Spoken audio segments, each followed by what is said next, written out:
دا خو ټولو ته معلومه ده چې د بېلابېلو جنسونو قیمتونه په بازار کې د عرضې او تقاضا پر اساس ټاکل کېږي.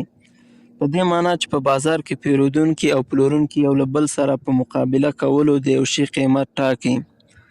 راکړه ورکړه د انسان له اصلي اړتیاوو څخه شمیرل کېږي چې په بازار کې کولی شي راکړې ورکړې ته زمینه برابره کړي.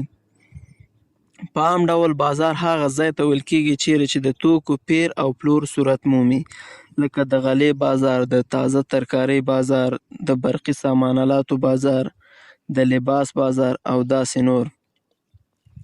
خو په اقتصاد کې د بازار اصطلاح ډیره وسیع او پراخه معنا لري. په اقتصاد کې له بازار موخه کوم ځانګړی ځای نه دی، بلکې ټول هغه ځایونه چې هلته پیرودل او پلورل په ازادانه ډول ترسره کېږي او په خپلو منځونو کې سره اړیکې ټینګوي، دې ته بازار ویل کېږي. په اوسني خرڅلاو کې د اړیکو اغیزمن تکتیکونه زموږ سروکار له اړیکو سره دی او موږ ټول کوښښ کوو چې په یو نه یو لاره په نورو کې نفوذ وکړو. څېړنو ښودلې ده چې 80 تر 80 سلنه وخت باید په اړیکو ټینګولو تیر شي. ښې او ډېرې خبرې د دې سبب نه ګرځي چې اغیزمنې اړیکې دې ټینګې شي، بلکې خپلو حرکاتو پاملرنه او له خپلو حرکاتو څخه ګټه اخیستنه د نورو خبرو ته غوږ نیونه او اغیزمنو اړیکو سبب ګرځي.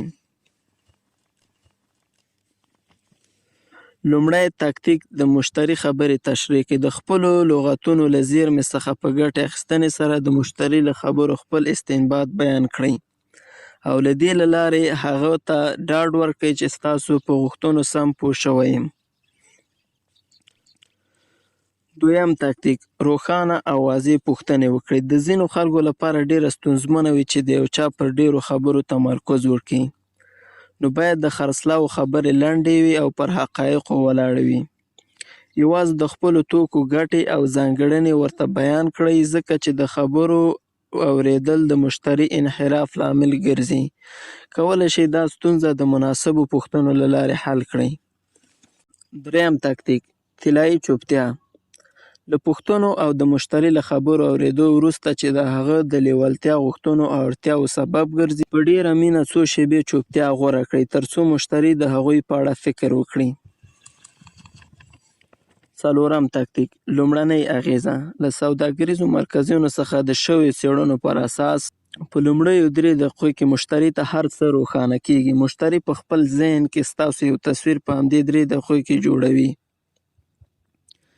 ښې تجربې د مشتری په ذهن کې ښه تصویر او بدې تجربې د مشتری په ذهن کې بد تصویر جوړوي. څېړنو ښودلې ده چې له دې وروسته که یو څوک کومې پایلې ته رسیږي او پام یې راړوي چې یو څوک یو شی خوښوي که نه، که چیرته یې ذهنیت منفي وي، هغه ستاسو یو معلومات ته پاملرنه نه کوي، بلکې هغه په داسې ډول بدلوي چې لومړنی تصویر یې ومني. یو انګریزي متل دی چې وایي first impression most impression، یعنی لومړی اغیز غوره اغیز. نو له مشتری سره په لومړۍ لیدنه کې باید خپل کړه وړه ثانیه په ثانیه کنټرول کړئ. که چیرې تېروتنه وشي نو نه جبرانېدونکې ده.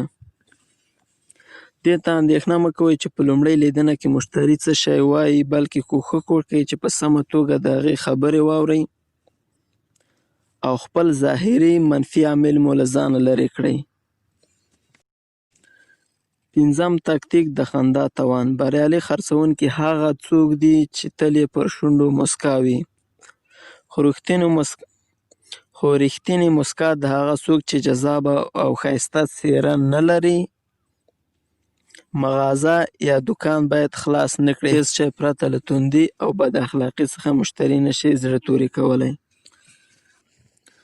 شپږم تکتیک د لاس ورکولو توان. کوښښ وکړئ چې په سوداګریزو اړیکو کې لاندې څو مهم ټکي باید په نظر کې ونیسئ. الف د لاس ورکولو پر وخت مو لاس باید اوچت وي.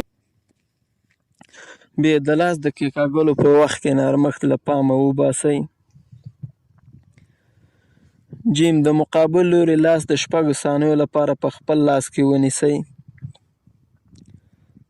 د اغیزمنتوب لپاره د یوې لوی سړي له پنجې څخه ګټه پورته کړئ، یعنی د مقابل لوري لاس ته تر معلوم ډیر فشار ورکړئ او ډیر وخت لپاره یې په خپل لاس کې ونیسئ. د دوستي او همکاري د ښکاره کولو لپاره له همایش پنجې څخه ګټه پورته کوي.